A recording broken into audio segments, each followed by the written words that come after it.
আপনারা আশ্বস্ত থাকুন সাংবাদিক বন্ধুরা, রাজ্যের বেকাররা, আমাদের সরকার যতদিন আছে স্বচ্ছ নিয়োগ প্রক্রিয়ার মাধ্যমে এটা হতে পারে। বলছি কর্মসংস্থান দেব, এটাকে মিসইন্টারপ্রেট করে বলছে যে সরকারি চাকরি দেবে বলেছে। আমরা বলেছি যে আমরা এত হাজার কর্মসংস্থান দেব।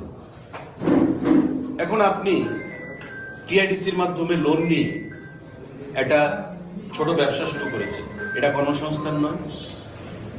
এবার আপনি বিং এন এমপ্লয়ার, মালিক হিসাবে 5 জন লোককে আপনার ফার্মে চাকরি দিচ্ছেন, এটা কর্মসংস্থান নয়? তো কেন? আপনি তো স্যালারি দিচ্ছেন, মাসে 5,000 হোক 10,000 হোক তার যোগ্যতা অনুযায়ী, এটা তো কর্মসংস্থান। আমরা সেটা বলছি। তা আপনার যেটা প্রশ্ন যে খাদ্যের গ্যারান্টি দিয়েছে, কর্মসংস্থানের গ্যারান্টি কি দিতে পেরেছে? আমরা বলবো বিগত সরকারের আমল থেকে আমরা অনেক বেশি কর্মসংস্থানের গ্যারান্টি দিচ্ছি স্বচ্ছ নিয়োগ নীতির মাধ্যমে। So far, government job is concerned. When it comes to giving government job to the unemployed youths of Austin through transparent recruitment policy. সংখ্যাটা একটু কম, সংখ্যাটা যুবকদের তুলনায় রাজ্যে না সমস্ত যুবক রয়েছে। সি, বেকারত্ব ইজ এন ইন্টারন্যাশনাল ইস্যু। কোন সরকার সেটা বলতে পারবে না যে আমার সরকার যদি কালকে গঠিত হয় আমি ত্রিপুরা রাজ্যের সমস্ত বেকারকে সরকারি চাকরি দিয়ে দেব। পারবে কেউ? সিপিআইএম দিতে পেরেছে বিগত সরকার, বা তার আগে কংগ্রেস সরকার দিতে পেরেছে?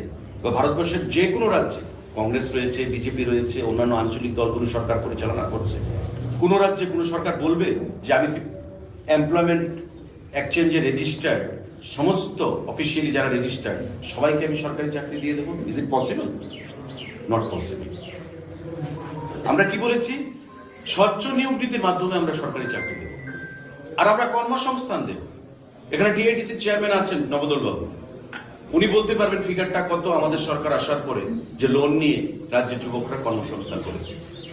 আমি ট্রান্সপোর্ট দপ্তরের মন্ত্রী, অটোর পারমিট নিয়ে কতজন বেকারকে আমরা কর্মসংস্থান দিয়েছি। আজকে একটা অটোর পারমিট নিয়ে একটা বেকার প্রতিদিন 400, 500, 700, 1000 টাকা রুজি করছে, এটা কর্মসংস্থান নয়? আমাদের বিভিন্ন কর্পোরেশনগুলো, এসসি বলুন, এসটি বলুন, ওবিসি বলুন, কর্পোরেশনগুলো লোন দিচ্ছে বেকারদেরকে কর্মসংস্থানের জন্য। আর আমরা, আমাদের মুখ্যমন্ত্রী, প্রাক্তন মুখ্যমন্ত্রী, বর্তমান মুখ্যমন্ত্রী, আমাদের মোদিজি কি বলেছেন যে চাকরি প্রদানে কোনো ধরনের বায়াসনেস থাকতে পারবে না। আপনাদের চোখের সামনে 10,323 রয়েছে। নিয়োগ নীতি, নিয়ম নীতি তোয়াক্কা না করে জোর করে চাকরি দেওয়া হয়েছিল। হাইকোর্ট, সুপ্রিম কোর্টে গিয়ে আজকে 10,323 অন্ধকারের কানাগুলিতে চলে গেছে, রাস্তায় এসে গেছে পরিবার। আমরা সেগুলো তেমন চাকরি দেব না। আমরা এমন চাকরিতে বিশ্বাস করি যেই চাকরি যে কোনো সরকারি থাকুক না কেন চাকরির গ্যারান্টি থাকবে, গ্যারান্টেড জব। যে চাকরিগুলো হয়েছে জিআরবিটি বলুন, পুলিশের বলুন, ডিপিএসসির মাধ্যমে বলুন, প্রত্যেকটা চাকরির গ্যারান্টি আমরা দিচ্ছি, কোনো চাকরি যাবে না। ঠিক আছে? তো সরকারি নিয়োগ নীতি, ট্রান্সপারেন্ট নিয়োগ নীতি। আজকে জিআরবিটির মাধ্যমে এমনও পরিবার আছে, এক পরিবারে 3টা চাকরি গেছে, মেধা রয়েছে, যোগ্যতা রয়েছে।